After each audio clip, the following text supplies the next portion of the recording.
হামের বিষয়টা আগে বলি, হ্যাঁ প্লিজ। যেটা সংক্ষেপে অন্তর্বর্তী সরকার অর্থাৎ ডক্টর মোহাম্মদ ইউনূসের নেতৃত্বে যে সরকার এসেছে, স্বাভাবিকভাবে মানে সেবা খাতে উন্নতি হবে, সেবা মানুষ সেবা পাবে। এটা কিন্তু রাজনৈতিকভাবে যাই হোক না কেন, তার দলীয় মাস্তানি ছিল না, দলীয় প্রভাব ছিল না যে কমিশন খাবে অথবা টিকা মেরে দেবে। কিন্তু এই সরকার যে টিকা না এনে যে কীভাবে চালাবে, এই সরকার যদি আরও 1 বছর থাকতো, এবং ওই সরকারের তো অনেকেরই ইচ্ছা ছিল নির্বাচন আরও পেছানোর, তাহলে কি ভয়াবহ অবস্থা হতো। এখন এটা বলবো যে অবিমর্শকারিতা, হঠকারিতা, মানে দায়িত্ব অবহেলা, মানে এর জবাব কি? এই শিশুগুলো যতই আমরা যদি একটা মামলা, একটা রিটও হয়েছে, কালকে শুনানি হওয়ার কথা, কিন্তু ওই শিশুদের তো আর আমরা ফিরে পাবো না। মানে এরকম যে সরকারই করুক, তাকে অবশ্যই আসামির কাঠগড়ায় দাঁড় করাতে হবে, তার জবাবদিহির আওতায় আনতে হবে। কে এর জন্য দায়ী? হয়তো সরকার প্রধান নাও দায়ী হতে পারে, তাহলে কে দায়ী, কে জানা দরকার। দ্বিতীয়টা খুব গুরুত্বপূর্ণ। হেলাল ভাই বলেছেন যে অধ্যাপক মোহাম্মদ আনু মোহাম্মদ তিনি সমাজতান্ত্রিক ধ্যান ধারণায় বিশ্বাস করে, এ কারণে হয়তো।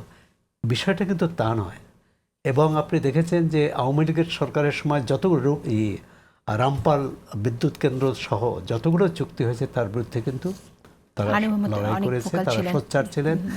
বিষয়টা হচ্ছে যে ওই একটা তো আছে যে জনগণকে জানায়নি। প্রথমে বলছে এটা ডিসক্লোজার। কেন? এটা কি জাতীয় নিরাপত্তার জন্য কোনো হুমকি বা নিরাপত্তার কোনো বিষয় জড়িত? প্রথম ডিসক্লোজার হলো কেন?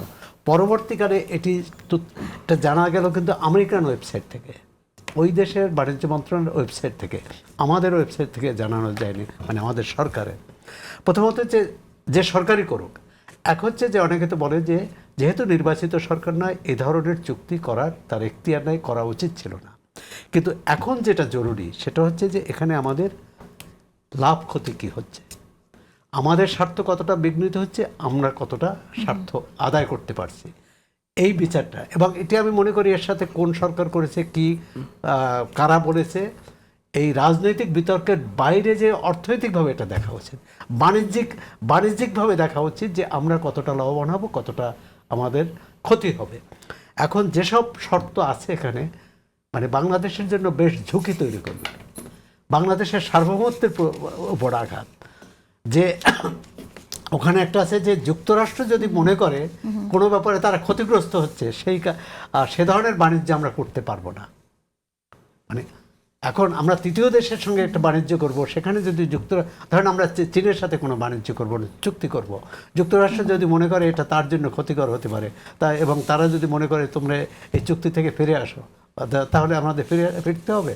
কথা হচ্ছে এই ধরনের চুক্তি নিশ্চয়ই আমাদের বিশেষজ্ঞরা ছিলেন, অর্থনীতিবিদরা ছিলেন, কিন্তু তারা কিভাবে এটি করলেন।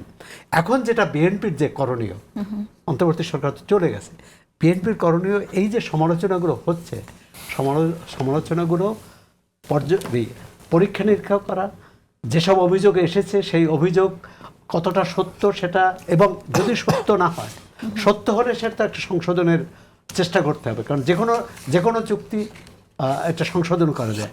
আর যদি সংশোধন অযোগ্য হয়, তাহলে এ ব্যাপারে আন্তর্জাতিক মানে ওই রাষ্ট্রের সঙ্গে দর কষাকষি করতে হবে।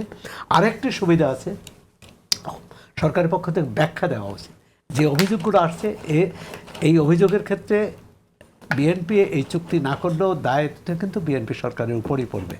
আরেকটি যে অভিযোগ, সেটা কেন বিএনপি সরকারের উপরে করবে? কারণ চুক্তিটা তো বিএনপি সরকার, চুক্তিটা বাস্তবায়ন করবে তো বিএনপি। মানে আগামী দিনে যে সরকারই থাকুক, ধরেন বিএনপি নাই, এরপর যে সরকার আসবে তাকেও কিন্তু এই চুক্তি বহন করতে হবে। আজকে দেখুন ভারতের সাথে যে চুক্তিগুলো আওয়ামী লীগ সরকার করেছে, এই চুক্তির ধারাবাহিকতা আমরা রক্ষা করছি না। এই চুক্তির ভালো হলেও সেটা আমরা করছি, মন্দ হলেও। বাংলাদেশের প্রেক্ষাপটে আসলে এই পরাশক্তিদের সাথে যখন চুক্তিগুলো না, হয়, তখন দর কষাকষি করা যায়।